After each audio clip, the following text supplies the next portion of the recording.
G'day folks, I hope you enjoyed the brief comic introducing the mercenary company known as Kossagh's Chosen. I'm thinking of doing more of these little comics to scatter them through the pages of the Swamp of Souls and as an interesting way to introduce some of its flavour and lore. This episode we'll be talking about introducing rival adventuring parties into your campaigns, and I'll share more about Kossagh's Chosen so you can use them if you want a quick nemesis for your players. I'm also going to draw their leader, Kossagh, while we chat. There are a number of reasons why a GM would want to introduce rival adventuring parties into their campaigns. Number one, it makes your world more believable. There are others out there doing what you're doing. They're creating their own stories, leading their own lives, and your characters are basically NPCs to their party. Number two, it creates tension. Others out there want what you're after, and suddenly there's competition. Could be friendly, it could be sometimes hostile. Suddenly taking those short and long rests have consequences. Like, what are those rivals doing while you're sleeping? Number three, it can help balance a campaign. Say if your party is struggling, the GM can introduce another adventuring party to briefly aid your party. Or if the party is, say, coasting, the GM can throw in a hostile adventuring party to shake things up. This is going to work really well in the Swamp of Souls, where random encounters with rare chances of finding rest can quickly wear a party down. So they could need these allies, or if the players in the swamp decide not to push too far, they can still be confronted by these rival adventurers when they return back to the village of Roost, and these rival adventurers could be just there to rob adventuring parties returning to the Heron folks. Number four, it introduces complex combat challenges that are pretty easily balanced. You just need them to be around the same level as your party. It's also a good way to show new players interesting ways to play different classes and have different builds. And number five, it introduces new story arcs that the players can explore. New friends or new enemies are made, and perhaps they wish to help the rival adventuring party in their cause, or figure out how to stop them. It also helps that the rivals can level up alongside the players, so they always remain competitive. And what we're going to do is provide a few rival adventuring parties that the GM can introduce into the Swamp of Souls campaign if they want to. But the GM is also encouraged to create his own parties that can challenge or aid the players. I often use old characters from old campaigns I've played in, as I already understand the characters' motives and how to play them. The first adventuring party provided will be the Orc mercenaries known as Kossagh's Chosen. Kossagh, he's a powerful spirit of a fallen warlord who seeks to return the Orc people to their former glory. You see, the Orc people used to be plains people living in the far north, but ever since the ice returned from the north, the Orc tribes have been displaced and they are forced to migrate south into the savage stretch of coastline known as Winter's Edge. The human king of that region granted the Orcs some land to the west in return for protecting their borders, and also to try ease the tension of the forced integration. But lately human civilization has begun to encroach on these lands, and these old tensions have returned. Kossagh has chosen Kossagh as his champion, and an old druidic goblin known as Scratch as his shaman. These two are invested in the cause of uniting the scattered Orc tribes, and believe that by bringing back the old gods, it will do this. Kossagh has tracked the powerful old spirits to the Swamp of Souls, where they wandered after their people had lost their way. These old gods are now trapped there.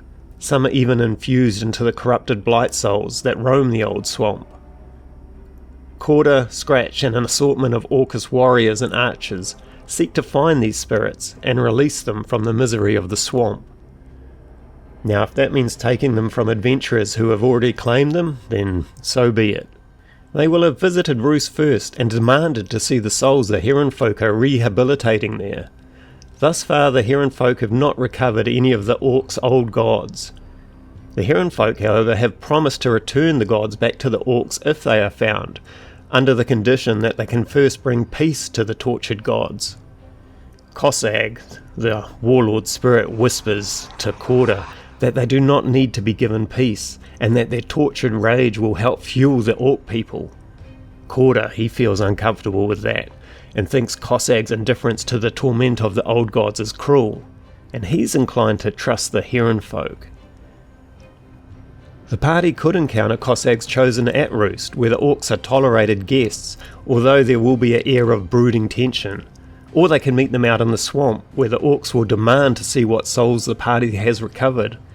It's going to be up to the GM to decide if any of the souls the party have gathered are of the old gods, and some of the blight souls out there have the option of having the spirit of an old god. Kossagh might demand they hand over the soul, or if he's been swayed by the Heron folk monks, he might even help escort the souls back to the monastery so they can begin their rehabilitation. This might even open up an ongoing story arc where the players help the Orc nation reclaim its lost lands. Kossagh is a formidable warrior, skilled with a massive great hammer.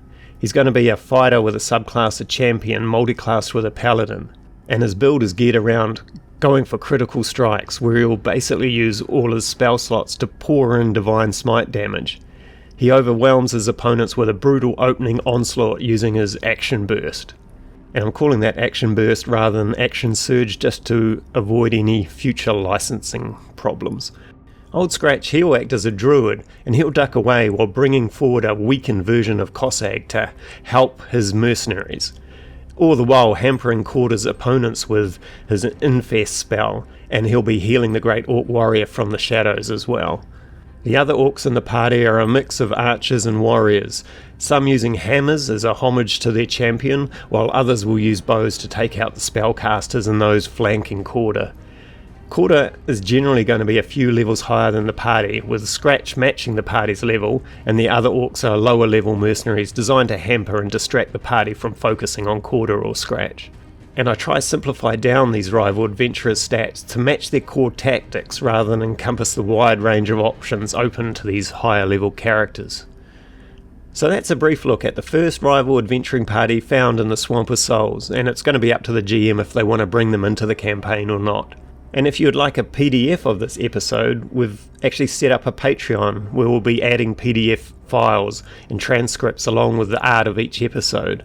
And the first one being this one, but I plan on backtracking to add PDFs of some of our older episodes, like the one of bringing gods into your world, and the challenges that I put forward in some of the campaigns.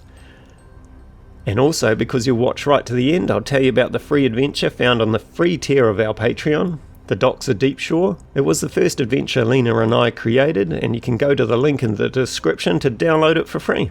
Also, if you missed my other video that had my voiceover for the comic strip, here it is. Thanks for watching all the way, and I'll see you in the next episode. Cheers, bye. This is the place, men. Kossagh's whispers have guided us. Behold, the Swamp of Souls. I fear this place, Kossagh. I hear the screams of 1,000 tormented souls. Yet we must enter, my friend. Our old gods lie out there, trapped in the misery of this foul place. And we will free them, yes? Yes. We may be too late. There are others out there, already gathering powerful souls for coin. Then we will find them and see what they have gathered. And if they have our gods, we have little coin to pay with. No, we tire of paying tribute for what was once ours. First, we take back our gods, and then, with their power, we take back our lands.